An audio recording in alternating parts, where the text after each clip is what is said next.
Bismillahirrahmanirrahim. Assalamualaikum warahmatullahi wabarakatuh. Alhamdulillah, wassalatu wassalamu ala rasulillah. Sahabat yang beriman, pada kesempatan kali ini kita akan membahas secara singkat sejarah Nabi Daud. Nabi Daud sejak kecil sudah dikenal memiliki jiwa yang pemberani. Keberaniannya akhirnya terbukti karena di usia yang sangat muda ia akhirnya ikut dalam sebuah perang besar. Buntut dari kemenangannya, Nabi Daud alaihissalam akhirnya diangkat menjadi Raja Bani Israel yang arif dan bijaksana. Selama masa kenabiannya, Allah Subhanahu wa Ta'ala menurunkan kitab Zabur kepada Nabi Daud alaihissalam. Kitab ini menjadi pedoman hidup Bani Israel. Selain kisah kitab Zabur, Nabi Daud alaihissalam juga terkenal dengan puasa Daud. Lantas seperti apakah kisah Nabi Daud selengkapnya? Mari kita simak. Nabi Daud alaihissalam memiliki garis keturunan dari Nabi Ibrahim alaihissalam. Garis keturunan dengan Nabi Ibrahim ini didapatkan Nabi Daud dari ayahnya yang bernama Isa atau yang juga dikenal dengan nama Isai. Nabi Daud dilahirkan dari kalangan Bani Israel setelah masa kenabian Nabi Musa dan Nabi Harun. Tepatnya adalah di kota Bethlehem. Semasa kecil hingga remajanya, Nabi Daud sudah dikenal sebagai pemuda yang pemberani. Terbukti karena beliau dipercaya turun ke peperangan di usia muda. Dikisahkan dari cerita Nabi Daud alaihissalam, saat itu Bethlehem tengah dipimpin oleh Raja Talut yang berkonflik dengan Raja Jalut.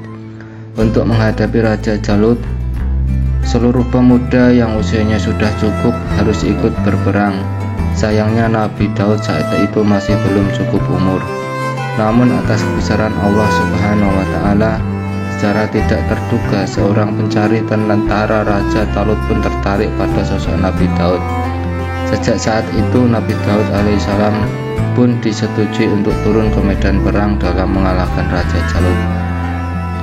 Setelah dipercaya turun ke medan perang, Nabi Daud alaihissalam seolah tidak menyia-nyiakan kesempatan tersebut.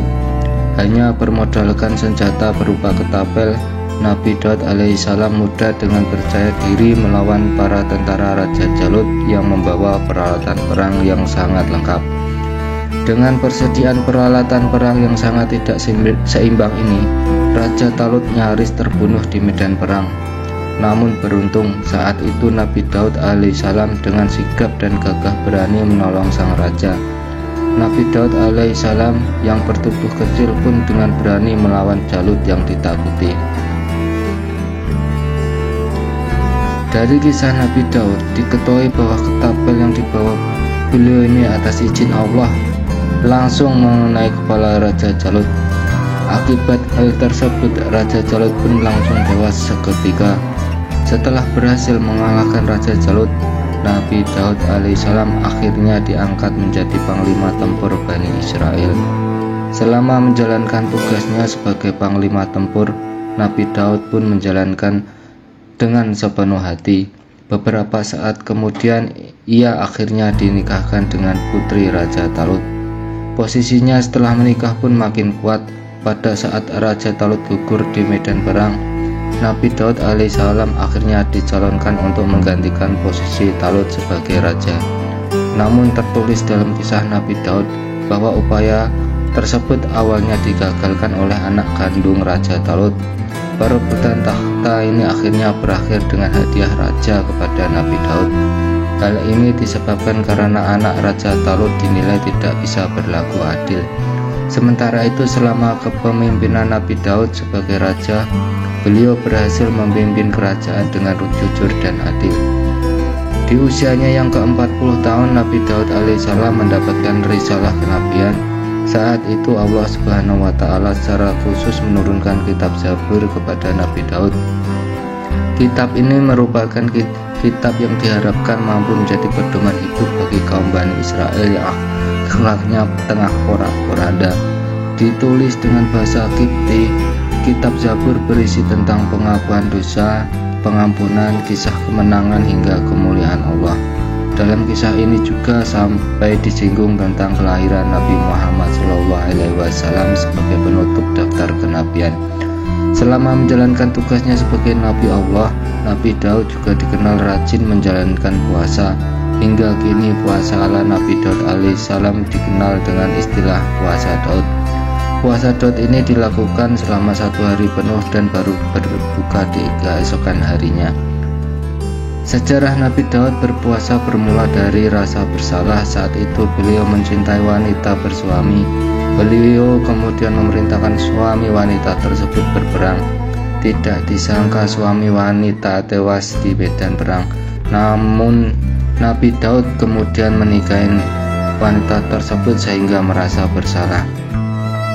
Sebagai Nabi Allah, Nabi Daud alaihissalam tentu saja menerima beberapa mukjizat.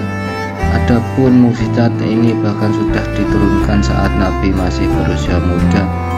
Dan berikut adalah daftar mukjizatnya. Yang pertama ialah mengalahkan Raja Jalut dengan ketapel.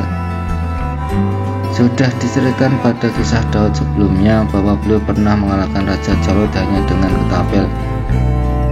Momen itu menjadi mukjizat pertama yang diberikan Allah Subhanahu wa Ta'ala kepada Nabi Daud. Sejak saat itu, jalan Nabi Daud menjadi pemimpin yang adil untuk kaum Bani Israel terbuka lebar. Yang kedua, mampu melunakkan besi. Hanya dengan tangan kosong Nabi Daud alaihissalam mampu melunakkan besi. Adapun besi-besi yang telah dilunakkan ini akan dimanfaatkan untuk menjadi baju ziroh yang bisa digunakan untuk keperluan peperangan memperjuangkan kebesaran Allah. Yang ketiga, membuat burung-burung ikut bertasbih. Nabi Daud alaihissalam memiliki suara yang sangat merdu. Suara merdunya ini dimanfaatkan untuk bertasbih kepada Allah.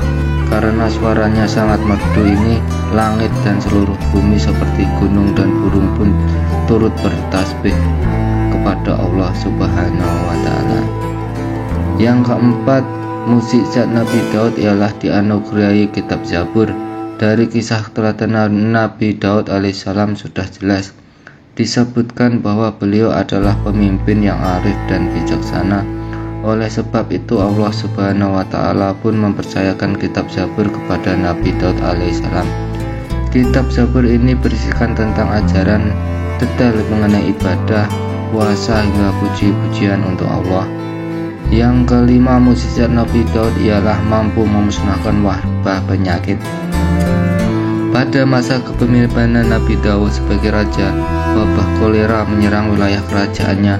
Saat itu Nabi Daud pun memohon kepada Allah Subhanahu wa Ta'ala untuk memusnahkan penyakit tersebut. Kemudian atas kuasa Allah, rakyat Nabi Daud alaihissalam pun kembali sehat seperti sedia kala. Dari Nabi Daud alaihissalam kita bisa belajar tentang arti menjadi pemimpin. Dengan berani menghadapi tantangan, maka akan datang buah manis dari perjuangan tersebut. Dari kisah hidup beliau, kita juga bisa belajar bahwa untuk mendapatkan tujuan dibutuhkan pribadi yang arif dan bijaksana. Kisah Nabi Daud alaihissalam secara garis besar merupakan sebuah cerminan mutlak kebijaksanaan, keberanian hingga keteguhan iman. Dari kisah hidup beliau tersebut, semoga kita semua bisa mengambil inspirasi sepenuhnya untuk menjalani kehidupan yang penuh. Demikianlah kisah singkat Nabi Daud, semoga menambah keimanan kita. Wassalamualaikum warahmatullahi wabarakatuh.